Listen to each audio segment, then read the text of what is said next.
Good morning and welcome to another episode of Combustion RC. Today we're continuing on the Team GFRP Sprint Car Kit.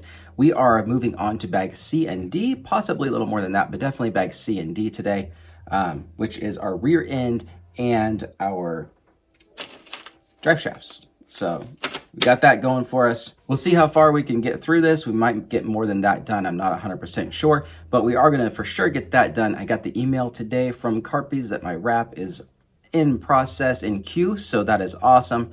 I am excited for that because I got the body down here ready to go, and that thing is kind of going to be a puzzle. So I'm glad that it's hopefully somewhere there's a manual for the body, because I think I'm going to need it.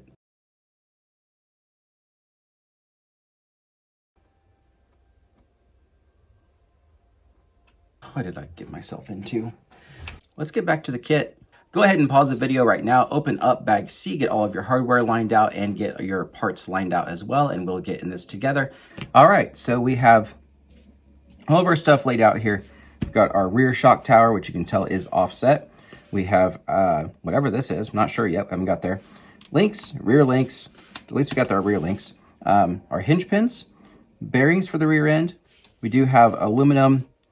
Not sure what these are, but they are aluminum, and there's a 2 and a 0, so I'm assuming there's offsets to these. We have aluminum rear hubs with multiple height adjustments. Aluminum rear bulkhead, aluminum plate here, and then we have our 2-piece toe directional rear arms, which are marked at the degree of toe angle on them. So that is really cool to see. I'm leaving these in the bag because these aren't just yet. We're doing other things first, so these are towards the end of this, I believe. So I just went ahead and leave these in the bag so that they're there. We still have our bowl of hardware from bags A and B. So it looks like right now we're going to need these two guys here. And then we're also going to need 4 3x10 countersunk screws, which are going to be these guys here. And since these are going to aluminum, as always, thread lock. These are 2mm screws. We're going to use our 2mm bit here, or 2mm hex. All right, and these go on the rear end. Now, there is no designation or writing as to which direction these are supposed to go, whether it be because it says 2 and 0. So I'm assuming that these just go on here however it's wanting us to do it. I thought it was going to go like this just because of the way it was etched out, kind of like the front is, but obviously that doesn't work. These are offset holes too. It's interesting. So it looks like our left rear is actually towed in a lot, just because of the offset holes that we screw into here. It's that hole, and this side's straight. Very interesting. Do our dot of thread lock.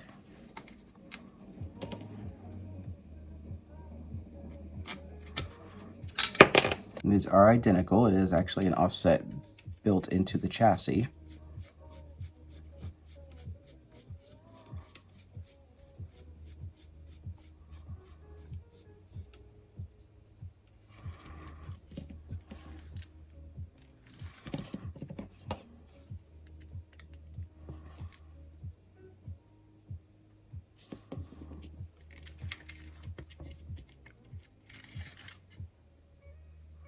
And just line up that hole there. It's the third one. So these can actually be moved forward or backward.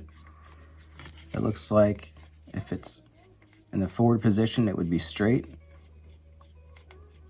In the back position, it is offset. You can tell it is at a slight angle from how the chassis is actually straight. And then on the other side, it looks like we're going to the same holes.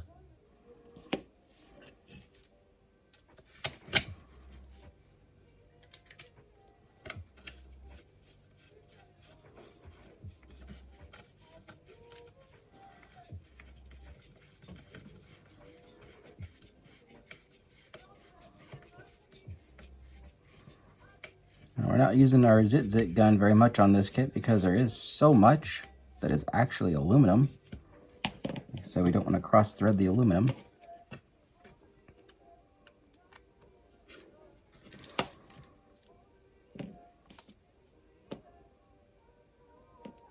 Whereas on like the associated kits we've already built, there's a lot of nylon composite. So it's fine to go ahead and use your screw gun.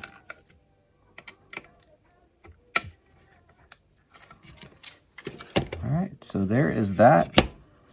And as you can tell, these are actually offset out on this side. So this side cambers or has a toe out right away from the factory. And this side has a toe in right away from the factory because the inside is very interesting. It's kind of cool to see that though, considering we have to go ahead and do that anyway. All right, so in our next step, we're actually going to set this aside. Going to take your rear shock tower, this part here, which they call the transmission brace. So rear shock tower, transmission brace.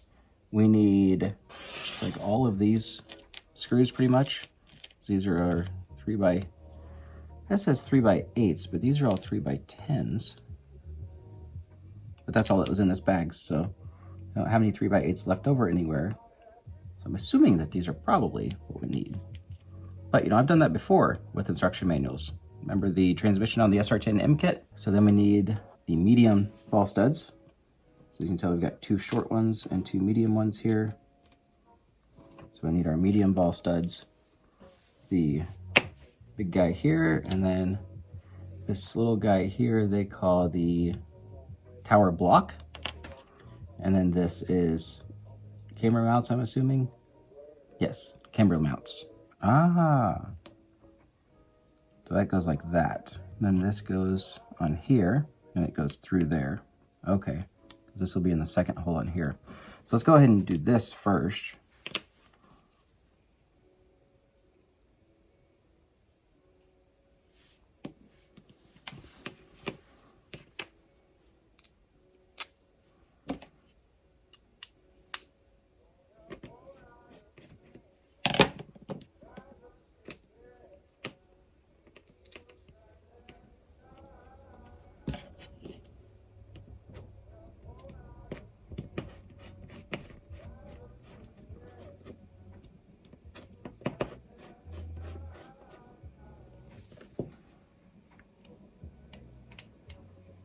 Go.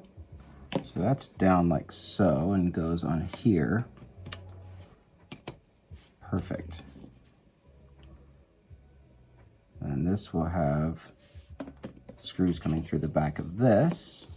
It should be flat. Yes, it is. Just like so. So that's like that. And this also will go down here on the bottom.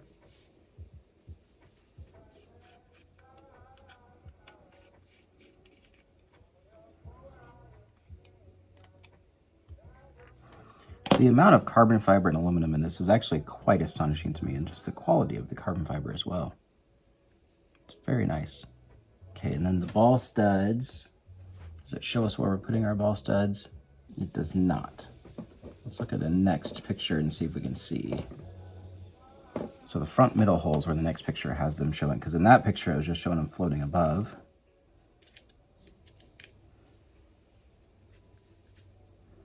I don't see any ball stud washers on these either. Usually your inner ones typically have, on off-road you have washers underneath your ball stud.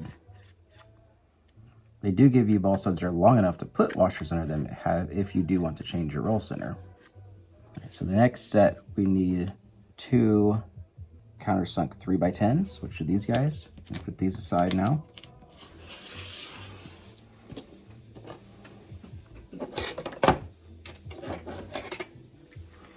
Need this back. Now we're going to mount it to the rear end, and we're using the far back holes, it looks like here. Yes, far back holes.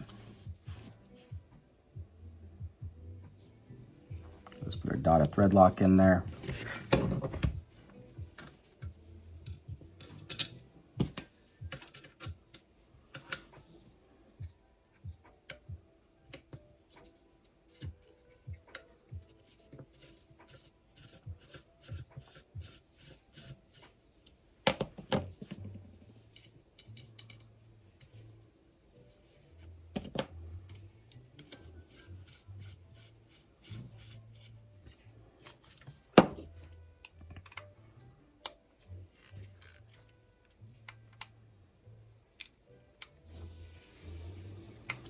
Looks like the manual shows the far back, so hopefully that's correct. So that is Front rear end done. Cool.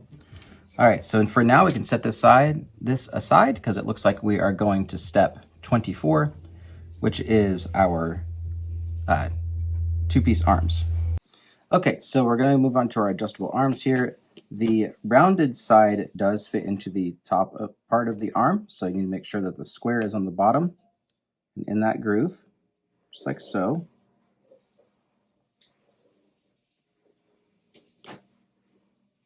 So it's got a little bit of a burr on the side I need to shave off. There we go. Now it should fit down there. Perfect. So that fits in there nicely. It's got its slide groove because the round part fits in here. So let me just try to do your best to hold that center.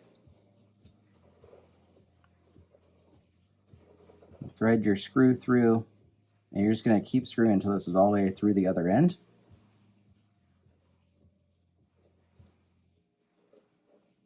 Obviously there's no bit on here, it's just a thumb screw.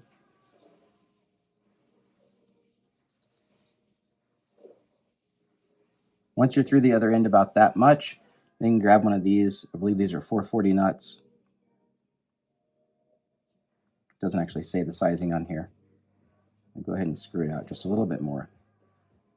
Okay, let's get a good grip on there. Grab a 5mm or whatever this is in standard. And then just screw it on. And you're gonna have to get a good grip and screw a little more until that nylock is flush on the end, just like that. And that bottom part is done for that one. So that's this side of the vehicle. So our other side, we're going to do the opposite.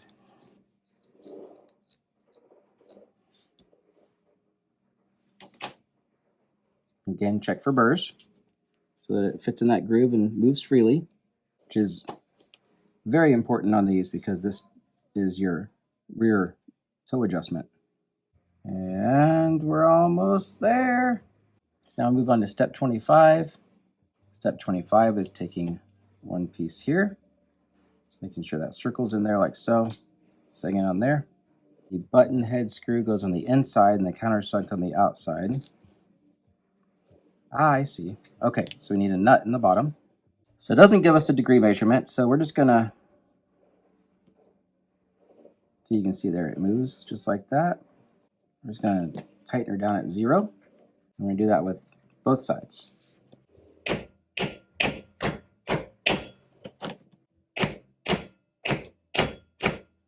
think it's safe to assume that if you ever break these arms, you're buying new nuts as well. There's our arms. Now on the next step here, it looks like we're going to get 2 of our 3x5 screws, which are these guys, and then our inner hinge pins, which are the long ones. And we're going to get these mounted onto the chassis. It looks like we need to go ahead and put these 3x5s in the front end of the arms as well.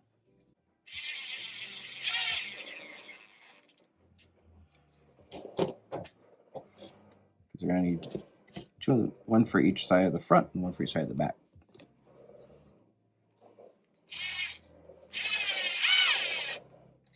There we go. Okay, those are snug, much snugger than I prefer. So we're going to do some shaving. One, I don't like these burrs on the inside because they might drag on something. I'm just going to shave off just a little bit here. All right, now that should be okay.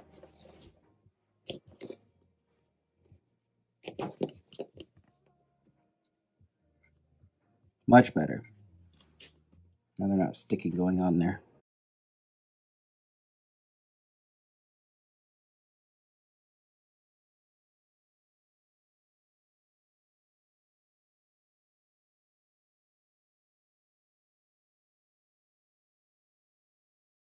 In fact, I think I have to take the rear shock tower. I do. I have to take the rear shock tower off.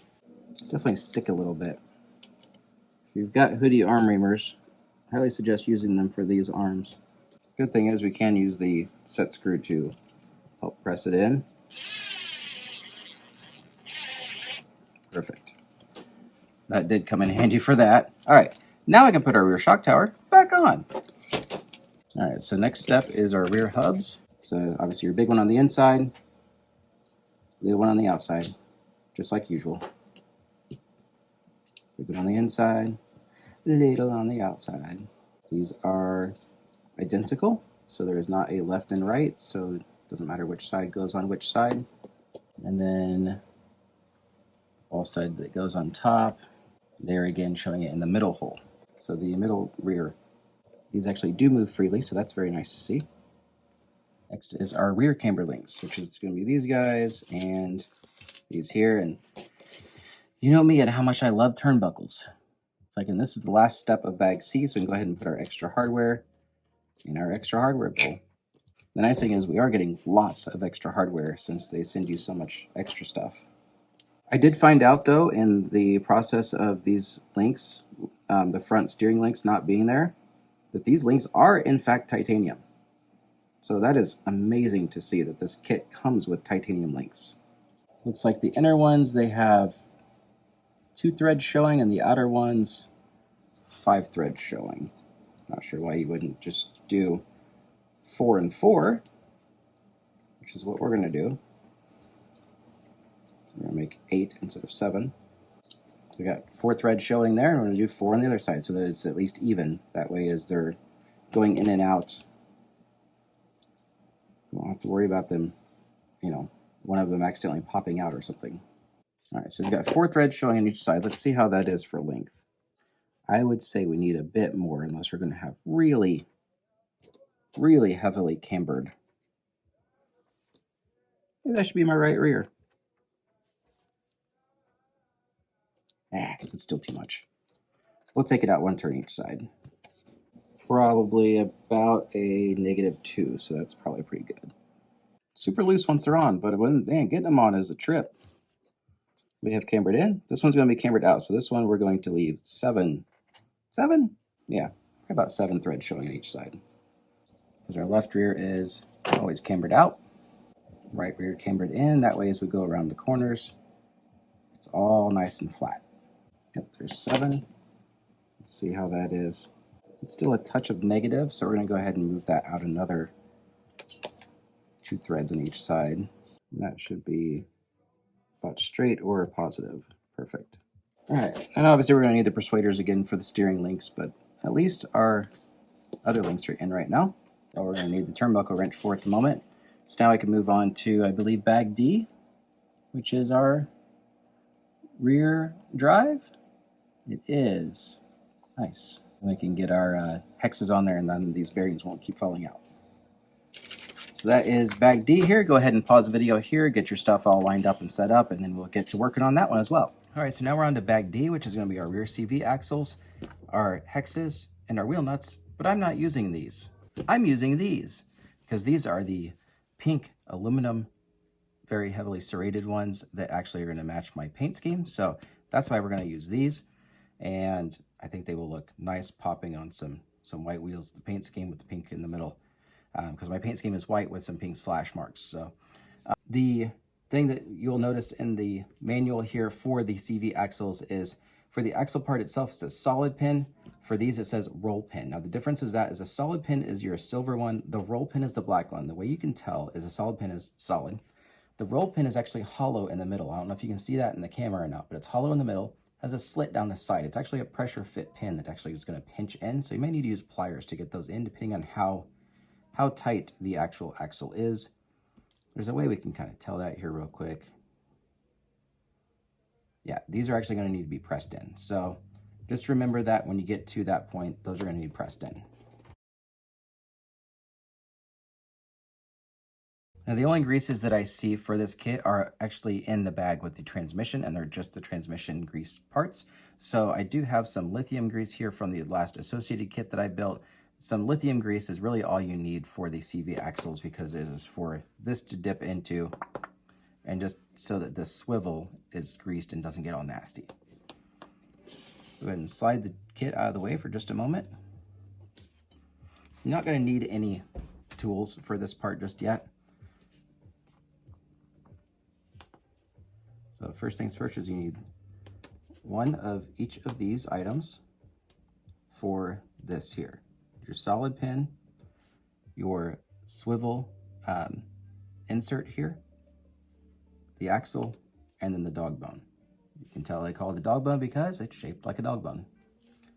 So the first thing that I usually do is I usually take my swivel and get some grease on the end of it. That's nice and round around the end of it. And I put it in there, and as I'm inserting, I twist and just kind of rub it in.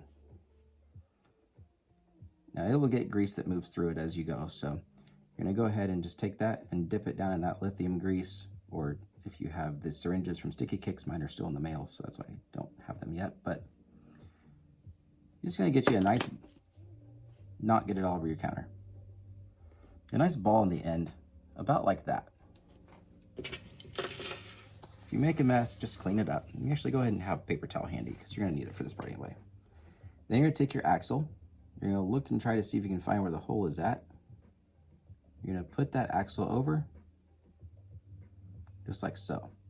And there's a hole in that swivel pin you just put in there.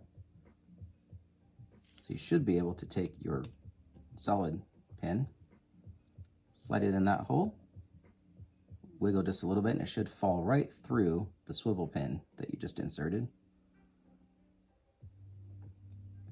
And then you just need to get a little wiggle until it's even through. And just like that, you have an axle built. And this pin is held in by it going through the inner bearing here of the kit itself. Oh man. So I assumed when I put these together, oh darn. Okay, so this doesn't say anything about orientation, and I just realized I put these arms on upside down. So we need to flip those over before we get any further here. I'm gonna leave that inner bearing on there. We're back together. Let's slide this through now. There we go. Don't do what I just did. Follow my written instructions at the beginning of this segment.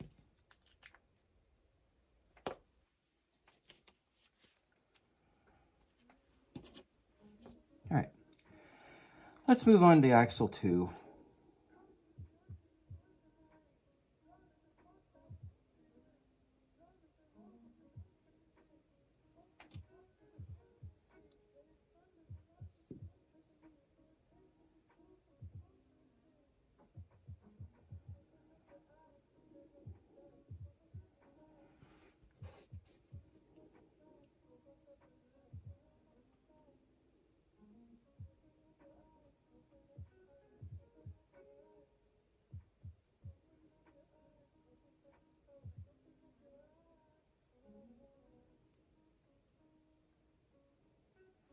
All right, make sure that pin is facing, that hole is facing up and down. Get your pin ready.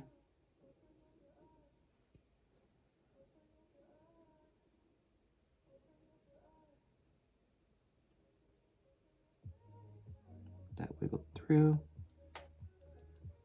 There we go. Just wipe off any excess that came off around the outside. And stick it in your bearing here. There we go. Now those are held in place. All right, now comes your pressure pin, also called a roll pin, since it is rolled, a very small roll. And these are the little set screws for your clamping hexes. Be very careful. I have broken these many a time before. So I'm just gonna get those kind of started in there. It is very easy to over tighten these and snap the heads right off of these screws. I said I've done it many times before. Actually, I've lost track of how many times I've snapped screws off in those and had to buy new ones. All right, so if you're like me and you don't want to deal with trying to press fit roll pins in, you can also just chuck those aside and use some associated pins, because I just looked, these do fit in there, they're the same size. And these are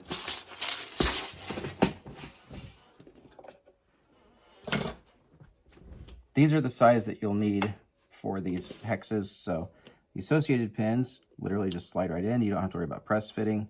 They are just the right size to fit in there. You put your hex adapter on there. Grab your 1.5.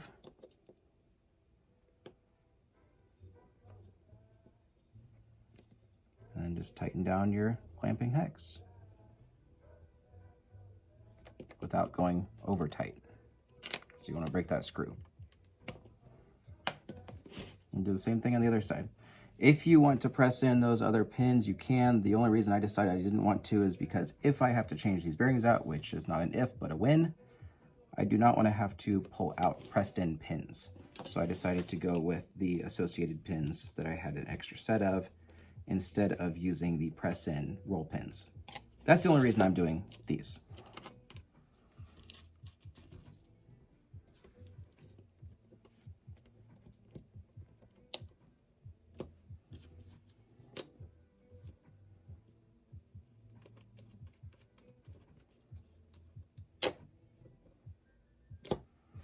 All right, and there's that part done. So we are on to bag E, which is our ball differential and gearbox housing.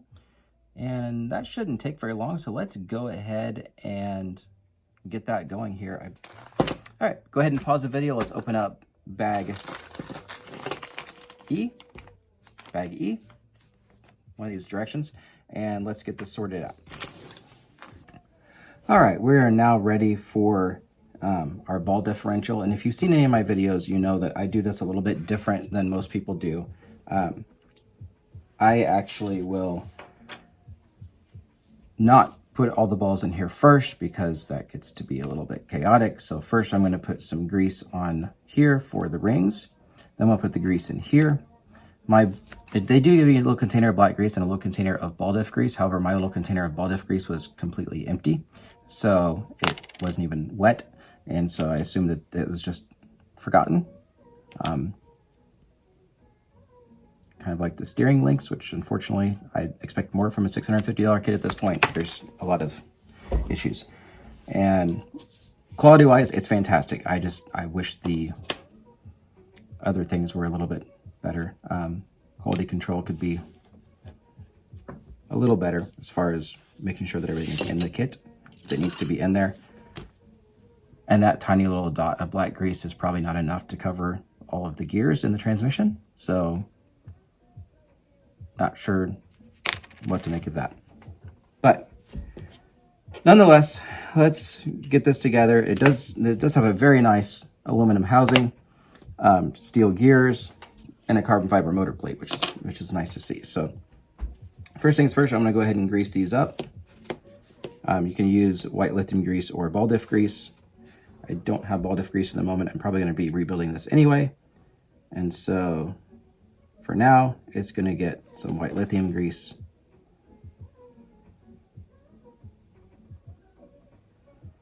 Which works, it just doesn't last as long. So you do have to end up rebuilding it sooner. And just a thin coating on there, because this is just for your shims. And then your shims sit on there like so.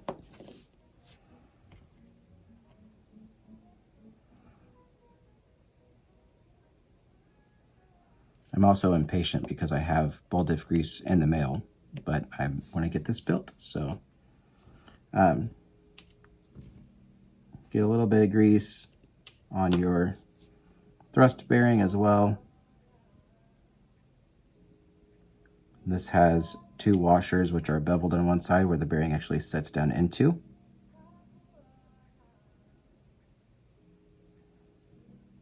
Like so.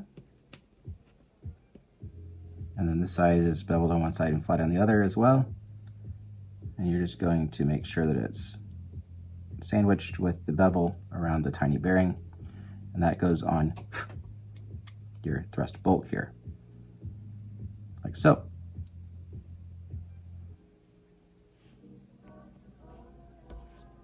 So like I said, they say do this first. I'm saying wait for that entirely.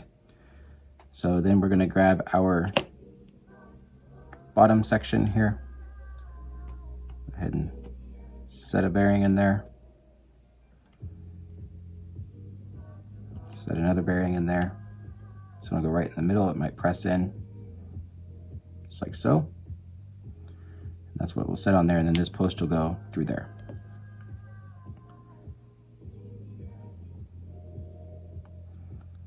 All right, then set it down, grab you a driver. If you have the sticky kicks grease in the syringe, it's really easy to do this. You're just going to smear the grease in.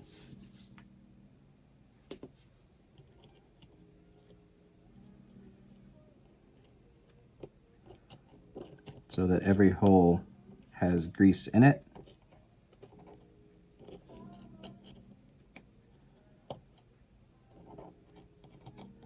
I say I don't recommend using this grease. I prefer the nice ball diff grease. Unfortunately, I just don't have any at the moment, and the one that came with the kit was empty. So, it is what it is.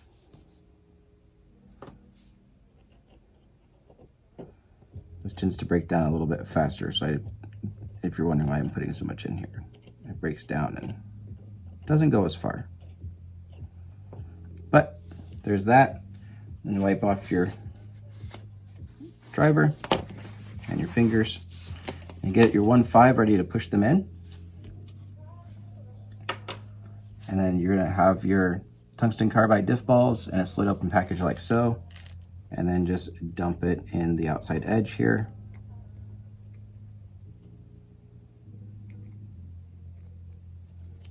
This one doesn't want to come out for some reason. There we go. And once it's in the outside edge, just start working your way around. You can't fit more than one ball in each hole, so you don't really have to worry about accidentally getting two in.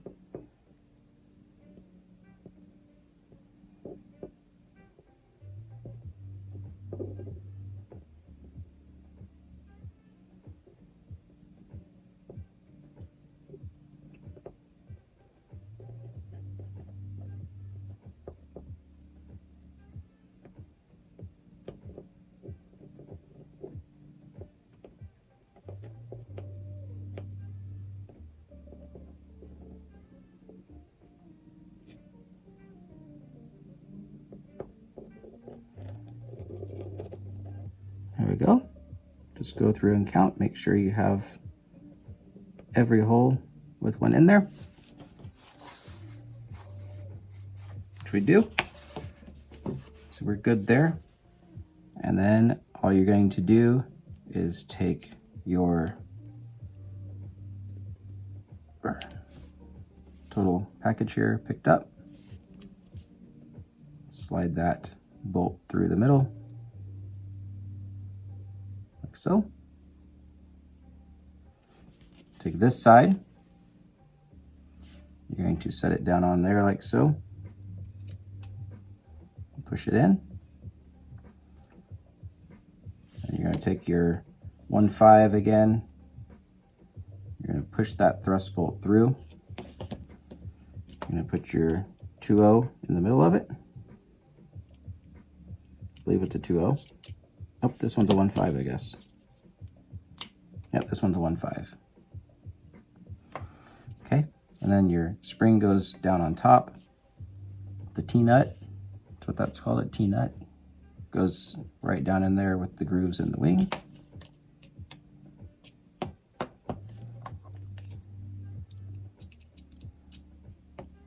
Usually these are 2.0s. Ah, it is. There we go. Use your 1.5 to push the T-nut down. So a smaller end, and then drive into it, and then once you get there it'll start feeling tight. That's because it's pulling the spring down, and you just keep pulling that spring down. This is another one of those ones you can over tighten and snap the screw, so be very careful. Once you get to the point where it stops, stop.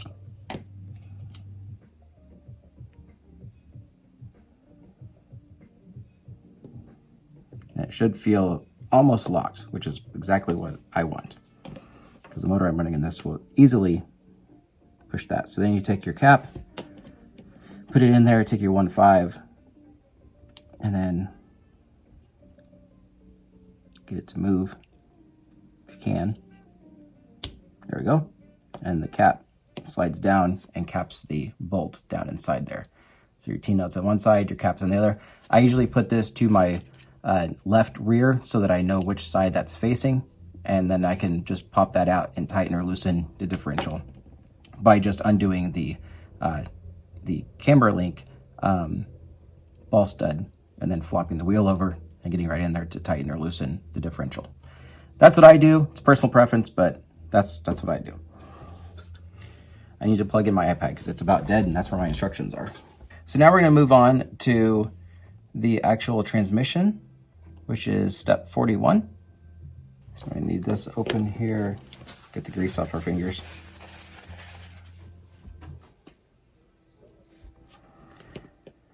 All right, so you've got big bearings go down in here.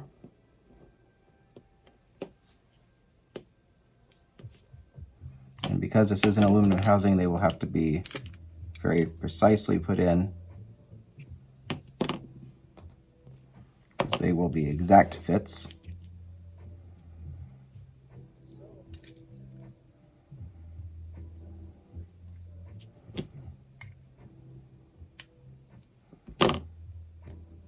As you can tell, it twisted and it didn't want to move at all, so I had to get in the inside of it and then use an angle twist to get it to level itself out. And then on the middle here is where your idler pin will go. And you'll have a bearing in the top on each side as well in your 5x10s. This one's a little harder because it's a snug fit and goes all the way down, just like so. So that one's a little tougher because it goes all the way down in there. All right, so then, oh, there's a screw in the end of that little short guy. So you can see this has an offset. The bearing sits right there. That offset will push this up to where it's even with here. It'll be just like so. The idler gear is also metal, which is very nice. Put that on there like the bearings go.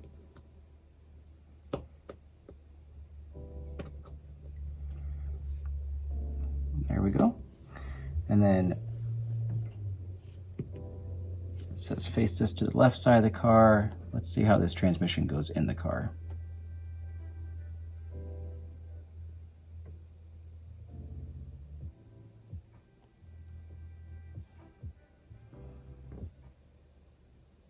So it goes in that way. So our bolt head should be this side. Okay. Perfect. Now, like I said, I think it's ridiculous that this is all the grease they give you, but we'll use it. I have black grease, but we'll use this.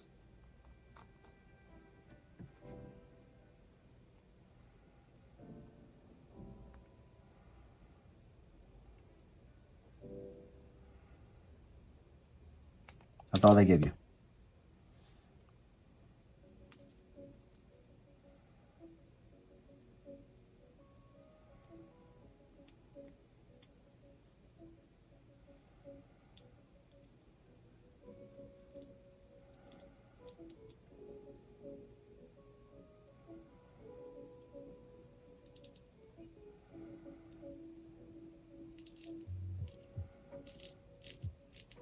Which is not much, but that does look like it's decent quality grease at least. As you can see the way it's moving between gears, it's actually webbing instead of just sliming. Webbing is good. Webbing means it's a higher quality grease. So that's trash now.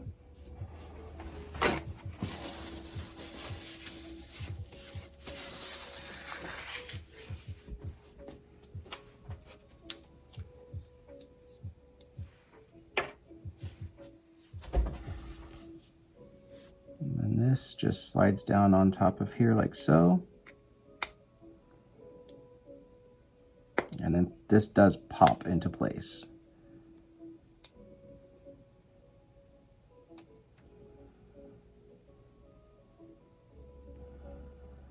Notice that when I took it apart, because I actually had to pop it apart by putting something in it, because it came stuck together, so. All right.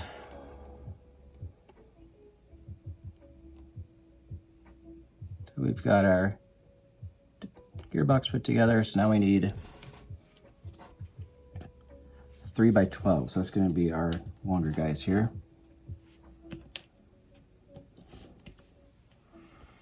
And it's showing us doing which screws. This one, this one, and this one.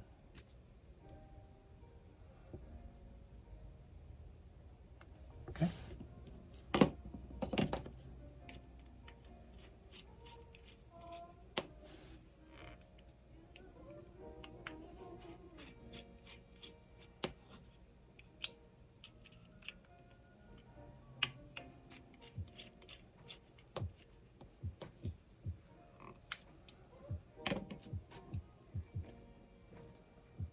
There we go.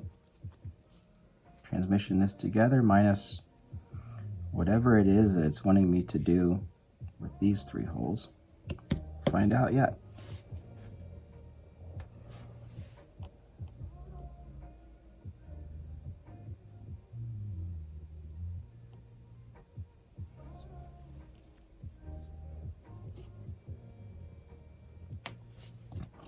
So this goes on here.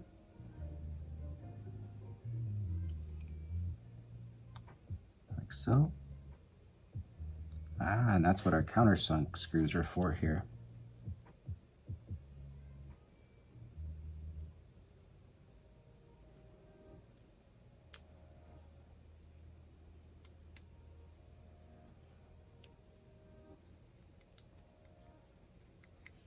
Right.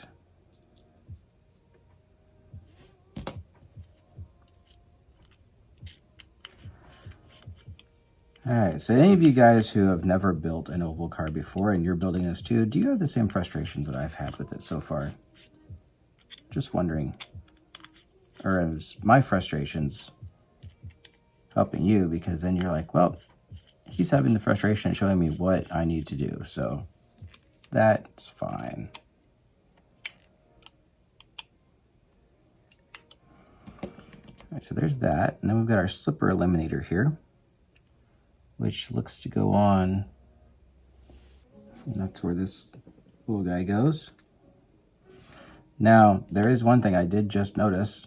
Again, something that's not in the instruction manual.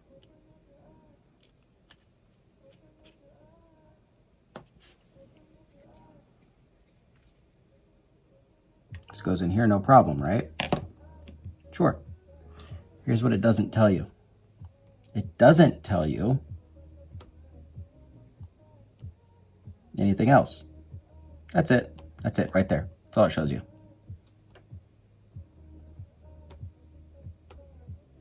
Yep. Nowhere else does it say anything about your gear. So let's see here. We have a Kimbrough spur gear. It's a 48 pitch. It is 81 tooth. That's gonna go on here like so. And these little holes are gonna line up with the inner. And if that's lined up correctly,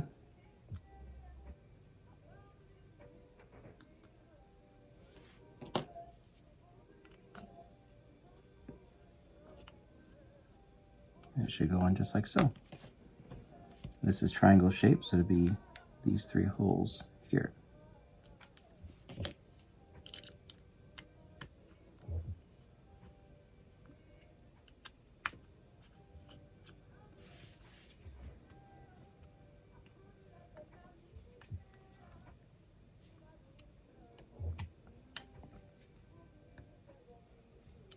All right, so after we get that done, we're gonna go ahead and get our kit. So then you're gonna need to mount the transmission in here. Just get your dog bones propped up and set in. I'll go ahead and do these top screws first.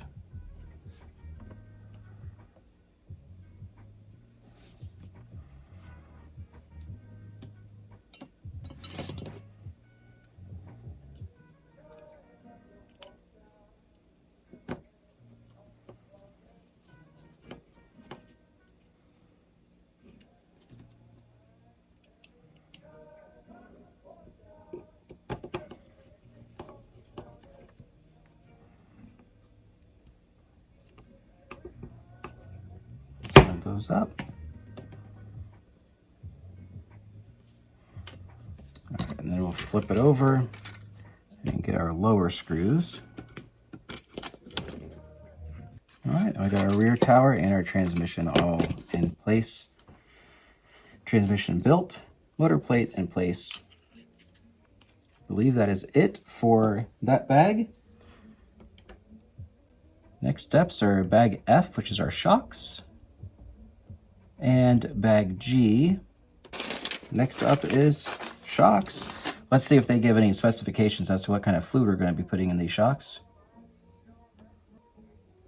They do not tell you what kind of fluid to run, so we're just going to guesstimate here, and we're going to say that we're going to do the same thing we did on our A-mod.